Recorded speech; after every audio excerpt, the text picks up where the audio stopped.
ผมเป็นคนที่ชอบความท้าทายครับและเพราะชอบในเรื่องแบบนี้จึงทำให้ผมและกลุ่มเพื่อนที่ชอบลุยและทำเรื่องเสี่ยงๆด้วยกันต้องเข้าไปเจอกับเรื่องหลอนๆซึ่งมันเพิ่งเกิดเมื่อไม่นานมานี้เองผมกับเพื่อนเราเพิ่งเรียนจบกันได้ไม่นานยังไม่ทันจะได้รับปริญญาเลยครับ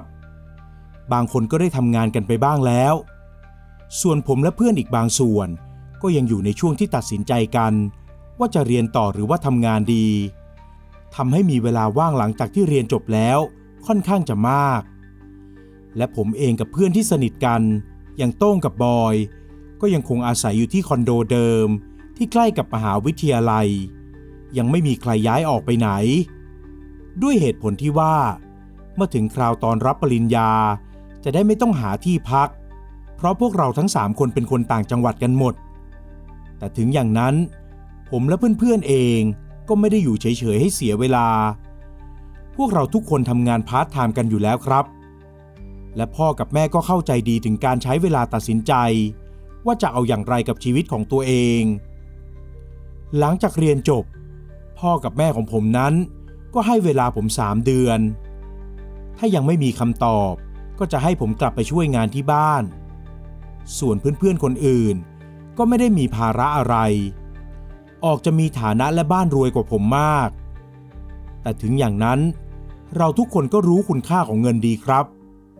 ถึงแม้จะขี้เกียจและอยากใช้ชีวิตเหลวไหลบ้างแต่ก็อยากจะทำงานแล้วใช้เงินที่ตัวเองหาได้มากกว่าแต่เพราะช่วงนั้นเป็นช่วงปิดเทอมของมหาวิทยาลัยพอดีทำให้ร้านที่พวกเราทำงานอยู่ปิดร้านยาวผมและเพื่อนๆจึงว่างเลยตัดสินใจกันว่าน่าจะกลับไปที่บ้านต่างจังหวัดกันก่อนแล้วค่อยกลับมาที่นี่ตอนที่ร้านเปิดอีกครั้งคืนนี้จัดสักหน่อยไหมไอ้โต้งสายดื่มพูดชวนผมกับบอยที่กำลังนั่งเล่นเกมมือถือด้วยกันเงินกูใกล้จะหมดแล้วว่ะเดี๋ยววันเสาร์นี้จะไม่มีเงินนั่งรถกลับบ้านบอยพูดขึ้นซึ่งผมเองก็ไม่ได้ตอบอะไรออกไปเดี๋ยวกูเลี้ยงเองพ่อกูเพิ่งโอนเงินมาให้เขาโอนเงินมาให้มึงไว้ใช้กับเอาไว้นั่งรถกลับบ้านไม่ใช่เหรอวะถ้าใช้หมดกูไม่ให้ยืมนะเว้ยผมบอกโต้งออกไปเพราะหลายครั้งที่โต้งมักจะใช้เงินเกินตัวและต้องมาเดือดร้อนพวกผมเสมอรอบนี้ไม่มีปัญหาหรอกลงไปซื้อกันบอยรีบวางโทรศัพท์ลงทันทีก่อนจะลุกขึ้นไปใส่กางเกงยีนและขยันขยอให้ผมลุกไปแต่งตัวจริงๆแล้วผมก็ไม่ค่อยชอบดื่มสักเท่าไหร่นักเพราะมันทำให้ผมท้องอืดและมีหน้าท้องซึ่งกว่าที่ผมจะลดลงได้ก็นานอยู่เหมือนกันหลังจากที่ไปซื้อของกันมาแล้วโต้งที่ขึ้นมาถึงบนห้องก็รีบจัดการของกินทันทีส่วนบอยก็เปิดทีวีหาหนังดูผมเองก็ช่วยโต้งเอาของกินใส่จานต้องขอบอกเลยว่าพวกเราดื่มกันตั้งแต่ช่วงเย็นๆซึ่งเป็นเวลาที่ร้านซุปเปอร์มาร์เก็ตเปิดขายเครื่องดื่มพอดีพวกเรานั่งดื่มและคุยกันไปเรื่อยเปื่อยพร้อมกับดูหนังจากในทีวีที่บอยเปิดทิ้งไว้ด้วยหนังจบไปแล้ว1 เรื่องแต่พวกผมก็ยังนั่งกินนั่งดื่มกันอยู่จนบอยมันเปลี่ยนไปอีกช่องซึ่งกำลังฉายหนังเรื่องหนึ่งอยู่ผมขอไม่บอกว่าเป็นหนังเรื่องอะไรนะครับแต่เนื้อหาของหนังมันเกี่ยวกับกลุ่มคนที่ใจกล้าและอยากลองดีเลยตัดสินใจเข้าไปในสถานที่แห่งหนึ่งแล้วก็เจอดีเข้าจริงๆพวกผม3 คนนั่งดูหนังเรื่องนั้นอย่างตั้งใจเพราะเป็นหนังที่ไม่เคยดูและมันก็น่าตื่นเต้นและค่อนข้างน่ากลัวเลยทำให้ผมและเพื่อนๆดูอย่างตั้งใจอยากลองบ้างว่ะโต้งพูดขึ้นตอนที่หนังจบลงผมมองดูนาฬิกาก็บอกเวลาเที่ยงคืนกว่าแล้วผมรู้สึกไม่ค่อยเห็นด้วยกับสิ่งที่โต้งพูดเท่าไหร่แต่ก็ไม่ได้พูดอะไรออกไปจนบอยมันแสดงท่าทางเห็นด้วยกับโต้งอยากลองจริงๆเหรอวะทำไมมึงไม่กล้าเหรอและเพราะคำพูดท้าทายของโต้งจึงทำให้ผมตัดสินใจที่จะลองอย่างที่โต้งต้องการและที่พวกเราไปนั้นก็คือสถานที่ที่ไม่ไกลจากมหาวิทยาลัยของพวกเรามากนัก ผมยอมรับว่าในตอนนั้นอารมณ์ของผมพลุ่งพล่านทั้งโกรธทั้งโมโหและมีความมั่นใจในตัวเองชนิดที่เรียกได้ว่าเกือบจะขาดสติก็คงใช่ทั้งที่จิตใต้สำนึกก็รู้ดีว่าเป็นเพราะฤทธิ์ของแอลกอฮอล์จากคนที่กล้าอยู่แล้ว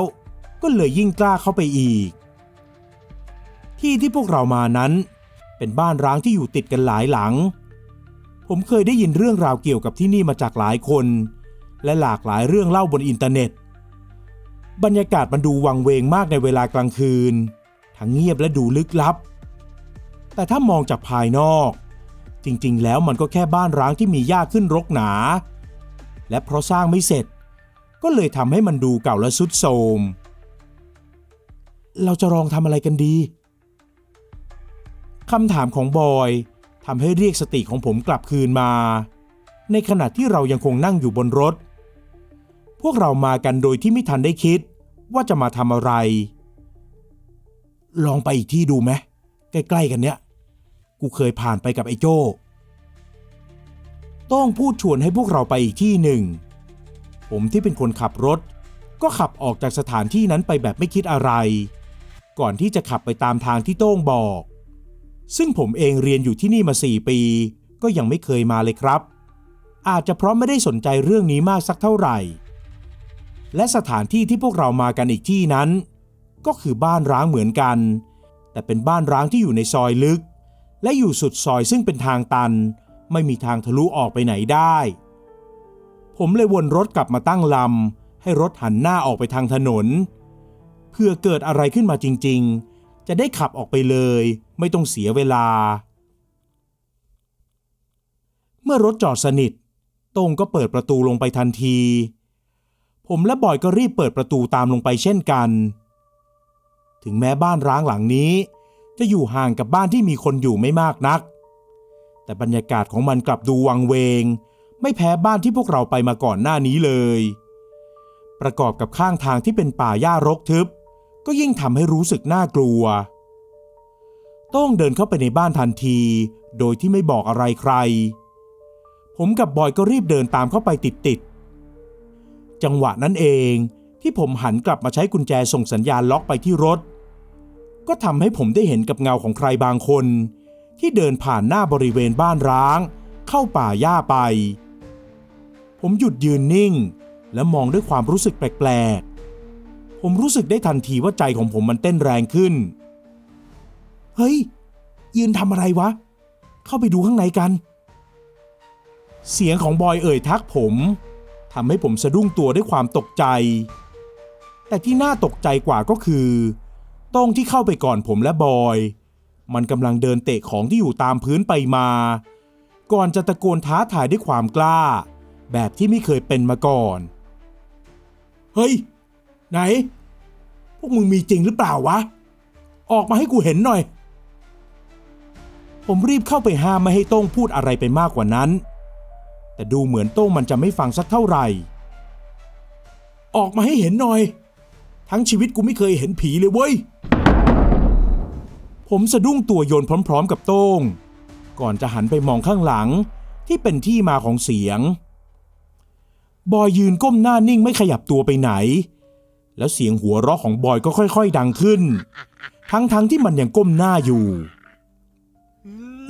บอยมึงหัวเราะอะไรวะผมรู้ดีว่าในตอนนั้นตัวเองเสียงสั่นมากแค่ไหน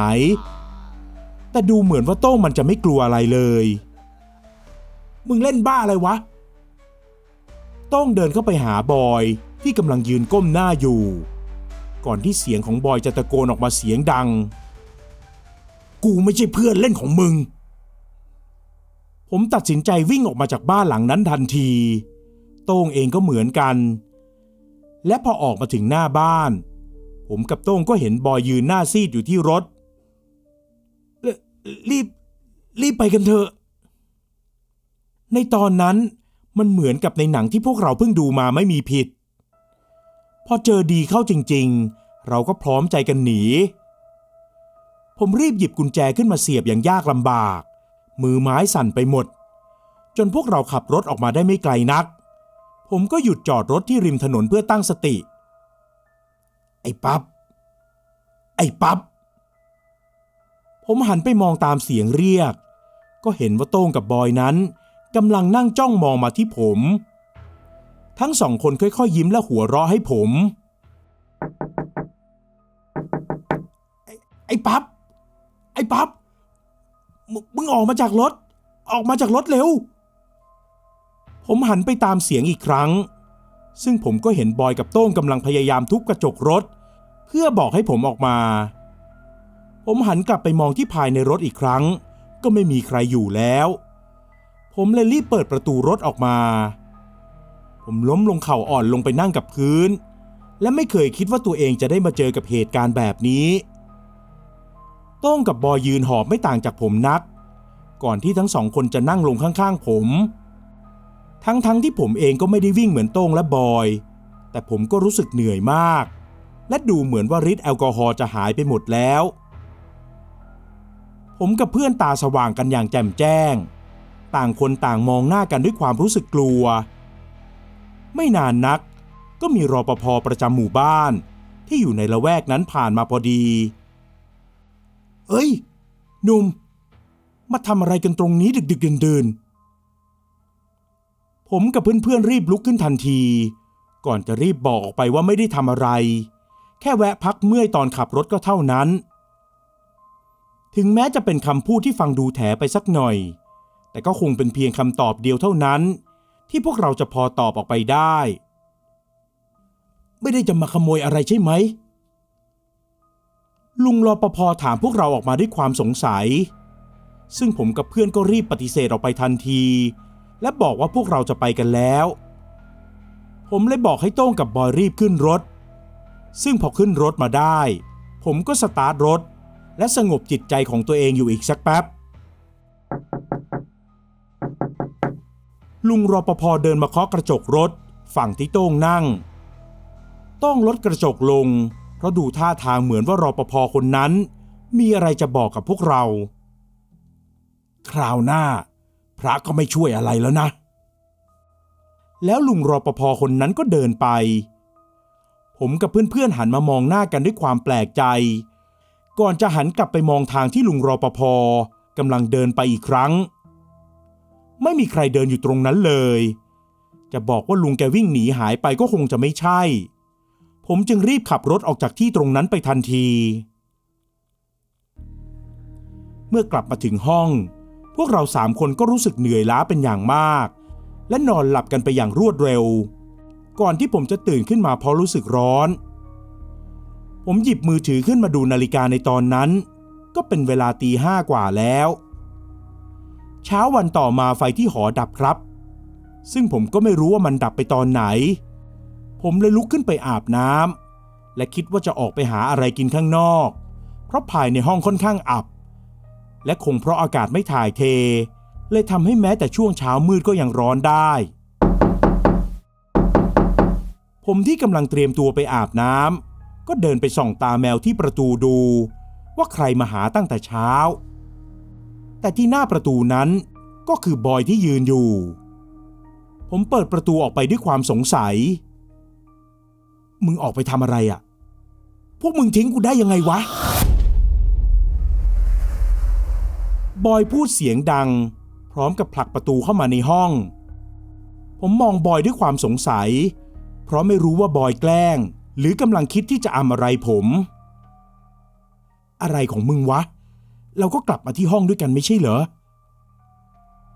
เสียงของผมกับบอยคงทำให้โต้งตื่นมันเลยเดินออกมาจากห้องนอนและถามผมกับบอยว่าเสียงดังอะไรกันบอยเริ่มเสียงดังโวยวายขึ้นอีกครั้งก่อนที่ผมจะเริ่มแน่ใจแล้วว่าสิ่งที่บอยพูดนั้นเป็นเรื่องจริงเพราะเมื่อคืนมันหนักหน่วงมากผมยอมรับว่าผมเองก็ไม่แน่ใจว่าสิ่งที่เจอเมื่อคืนนั้นมันคืออะไรแต่ที่รู้คือผมกลับมาที่ห้องกับโต้ง2 คนจริงๆซึ่งมันก็ได้รับการยืนยันจากกล้องวงจรปิดที่เราขอพี่รปภ.ภายในคอนโดดูเพื่อความแน่ใจผมกับโต้งต้องขอโทษบอยเป็นการใหญ่ก่อนที่จะได้ฟังว่าผมขับรถออกมาโดยที่ไม่รอใคร ส่วนโต้งก็วิ่งตามรถผมมาโดยที่ไม่ได้รอบอยเองที่วิ่งตามออกมา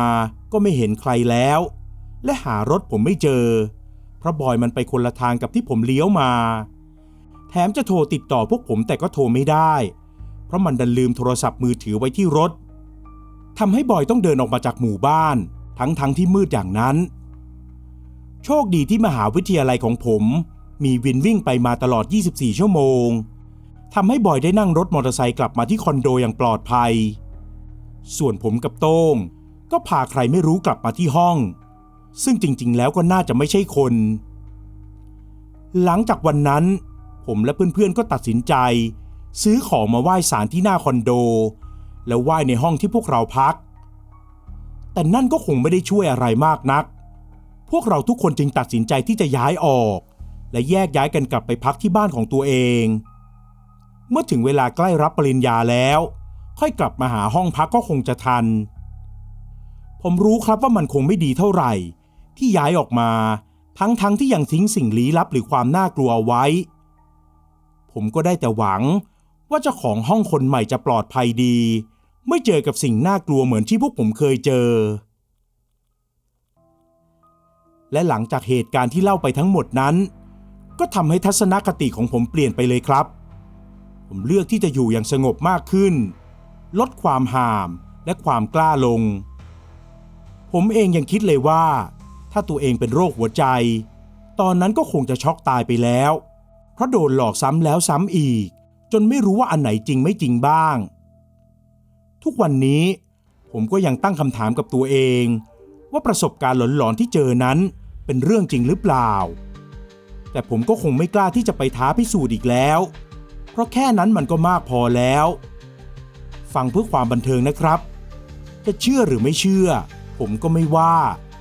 แต่ถ้าคิดจะลองไปท้าพิสูจน์ผมบอกเลยครับว่ามันอันตรายและน่ากลัวกว่าที่คุณคิดไว้สวัสดีครับ